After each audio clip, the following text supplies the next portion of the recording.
Ravana malalao aminareo ny fahasoavana sy ny fiadanana avy amin'Andriamanitra iray sy Jesosy Kristy Tompo. Iombona mivavaka isika. Andriamanitra misaotra sy manome voninahitra anao izay miankohaka eo anatrehanao, mpanjaka ny mpanjaka ary tompo ny tompo. Dia misaotra menao fotoana izay amin'ity maraina ity azonay mandre ny teninao. Misaotra noho ianao mamelombelona ny fanahinay ary manome anay ny zava-tsoa rehetra amin'ny alalan'ny teninao. Mangataka izay ny asan'ny fanahy masina hiasa ao anatin'ilay raha andre ny teninao. Dia mitenenao Tompo fa mihaino izay mpanomponao. Amin'ny anaran'i Jesosy Kristy. Amen. Hamaky ny soratra masina isika. Salamo voalohany, andininy voalohany sy ny faharoa. Salamo voalohany, andininy voalohany sy ny faharoa. Amin'ny anaran'ny Tompo. Sambatra ny olona izay tsy mandeha eo amin'ny sainan'ny ratsy fanahy, ary tsy mijanona eo amin'ny lalana falehan'ny mpanota, ary tsy mipetraka eo amin'ny fipetrahan'ny mpaniratsira, fa ny lalàn'i Jehovah no sitrany. Iny ny lalàny ny saintsain'ireo malalina. Amen. Ray masonao manamasinana amin'ny fahamarinana. Ny teninao ny fahamarinana. Amen. Manomboka volana vaovao indray isika, manomboka amin'ity ray aogositra ity, ary mandinika lohahevitra vaovao miaraka amin'ny sahan'ny fizakaina manontolo dia ny hoe mahatoky amin'ny asany ny tompo, ny mpino. Mahatoky amin'ny asany ny mpino. Vao manomboka ity volana ity dia teny mahafinaritra ataon'ny mpanao salamo no mofona ny ombonantsika manerana ny sahan'ny fizakaina. Mampanantena fahasambarana. Izy amintsika olombelona moa tsy mikatsaka izay ahasambatra, fa ny olana matetika dia diso lalana isika, tsy mahita ilay loharanom-pahasambarana, dia diso fanantenana satria tsy mahita fahasambarana. Ary vao maika aza mifanohitra amin'izany matetika no zavatra hita rehefa ny amin'ny zavatra tsy izy no hanorenantsika olombelona ny fahasambarana.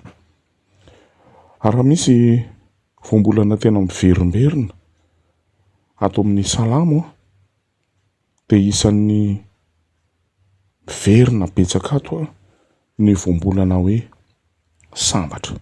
Ary milaza izany hoe tena ao anatin'ny fikasan'Andriamanitra mihitsy ny ahatonga antsika ho sambatra. Iresaka betsaka mahakasika izany tsika ato anatin'ity soratra masina ity hoe ahoana tokoa re izany no ahatonga ny fahasambarana. Fa raha ity teny hoe sambatra ity dia tsodrano aloha izy ity izany. Tsodrano. Hoe Andriamanitra mitsodrano ny olona mba ho sambatra. Fa raha mijery ny teny hoe sambatra amin'ity teny Hebreo isika dia misy zavatra anankiroa tsy afaka misaraka. Ny anankiray dia izao: marche sy ny mouvement. Miaraka. Marche sy mouvement. Izy ity mantsy izany ny hoe sambatra dia fanasana. Andriamanitra manasa ny olona mba ho sambatra. Hoe raha te ho sambatra ianao dia misy zavatra atao. Raha resaka fahasambarana dia zavatra efa vonona ilay fahasambarana. Zavatra efa vonona. Dia asaina ny olona ho amin'io zavatra efa vonona io.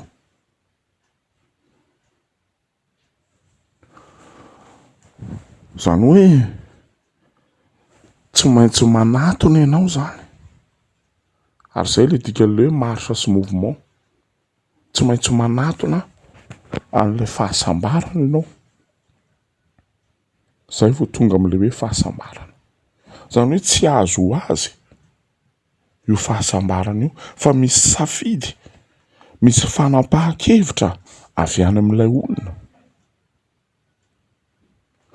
ny ahatonga azy ho sambatra.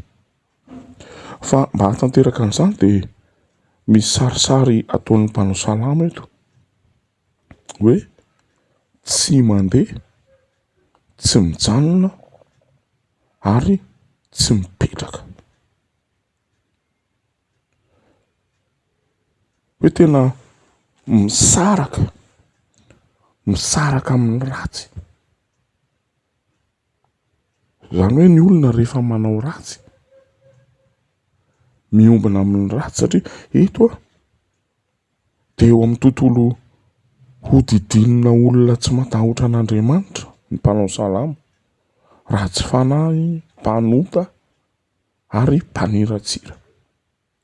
Tsy mitovy fanao, tsy mitovy lalana, tsy mitovy fijery ary tsy miombina amin'ny olona tsy matahotra an'Andriamanitra ny mpanao salama.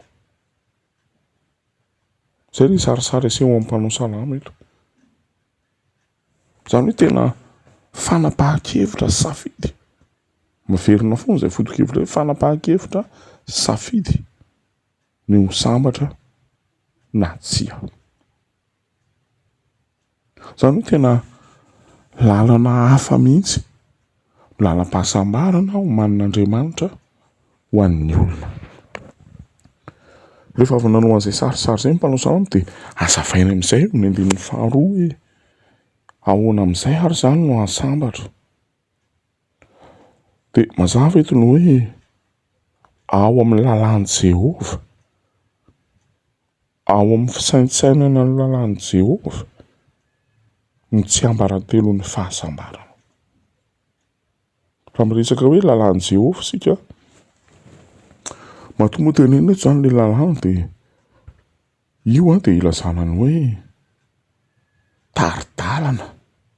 Izay mihitsy moa no tika amin'ny teny hebreo, tari-dalana, guide.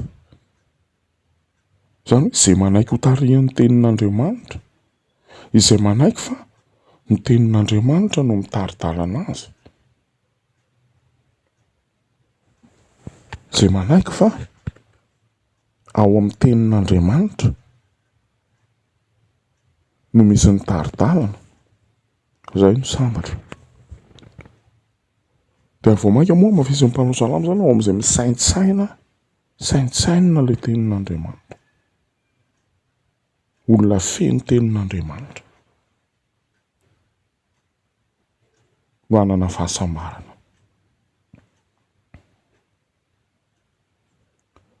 Ry havana, fantatrao ve hoe ianao dia tian'Andriamanitra ho sambatra? Ary matoa tonga aminao izao mofinaina izao dia ianao no asainy ny Tompo handray ny fahasambarana efa vonona, handray ny tsodrano avy amin'Andriamanitra mba hahasambatra anao. Mba tsy ho diso lalana intsony isika hoe any amin'ny lalana tsy izy, any amin'izay tsy azo mpahasambarana no mihazakazaka handray fahasambarana. Raha ho an'ny olona tsy mino ho an'izao tontolo izao, ny heveriny fa alohan'ny mpahasambarana dia ny manam-bola be any amin'ny banky, manana tahirim-bola ka tsisy mampanahy no avy, manana trano be, manam-pahaizana, ary izany no anorenan'ny olona ny fahasambarana. Tsy hoe tsy ilaina izany, fa tsy izany ny voalohany. Mety ho foana ao anatin'ny raim-pimaso daholo izany raha izany no anorenantsika ny fahasambarana. Fa ny fototry ny fahasambarana ao amin'Andriamanitra ihany. Andriamanitra eo amin'ny olona no ahazoany fahasambarana. Izany mitarika antsika ny mpanao salama izany tena hifady ny ratsy ka hiara-mandeha amin'Andriamanitra. isika miara-mandeha amin'Andriamanitra no tsy ambaratelo ny fahasambarana. Ary raha miteny hoe miara-mandeha amin'Andriamanitra isika dia izao hoe mifady ny ratsy zany, manalavitra ny ratsy ka manatona an'Andriamanitra ilay vonina hanome antsika ny fahasambarana. Dia mitarika antsika hitodika any amin'ny tenin'Andriamanitra ny mpanao salama eto hoe ao amin'ny tenin'Andriamanitra ary ao ihany no ahazontsika fahasambarana. Raha te ho sambatra ianao zany dia izao ny loharan'ny fahasambarana dia vakio ny tenin'Andriamanitra, dinio ny tenin'Andriamanitra ny saintsainina fa tsy ny teny ataon'ny olona, tsy ny teny ataon'ny fiarahamonina izay teny mihiba, teny tsy mampandroso, mandratra azy indraindray. Ary matetika ireny no tena saintsaintsika, diniantsika, miteraka alahelo sy ratra ao anatintsika.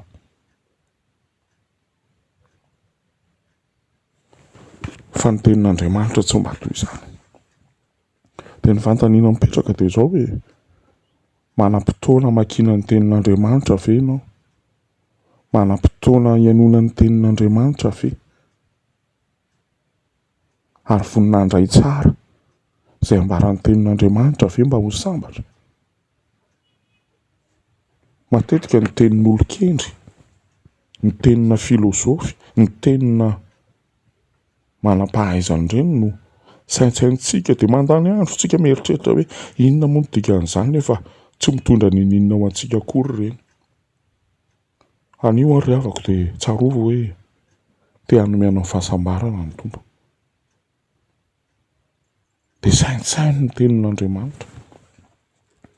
Misy teny mitovy amin'izy io amin'ny Josoa toko 1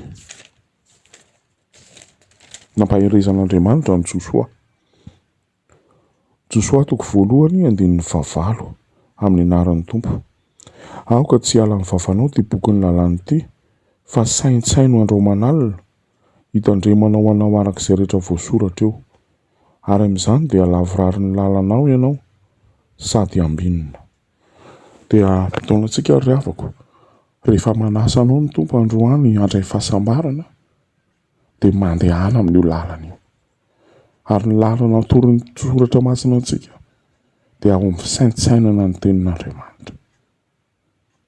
Mandalo olana ianao, saintsainy ny tenin'Andriamanitra. Ao anatin'ny aretina ianao, anatin'ny ady sarotra, saintsainy ny tenin'Andriamanitra. Ao anatin'ny fitahiana sy ny fahombiazana, saintsainy ny tenin'Andriamanitra. Miatrika asa aman-draharaha, saintsainy ny tenin'Andriamanitra. Aza ny tenin'olona ny saintsainina, aza ny tenin'olona no andaniana andro, fa ny tenin'Andriamanitra. Dia ho sambatra ianao. Ary itao mpamaranana dia mitsodrano anao. Ho sambatra. Ho tahian'Andriamanitra ianao, ho sambatra. Ho an'Andriamanitra ny voninahitra. Amen. Vavaka isika. Andriamanitra misaotra anao izay no ny teninao. Misaotra fa tianao hamono fahasambaranao amin'ny teninao izahay.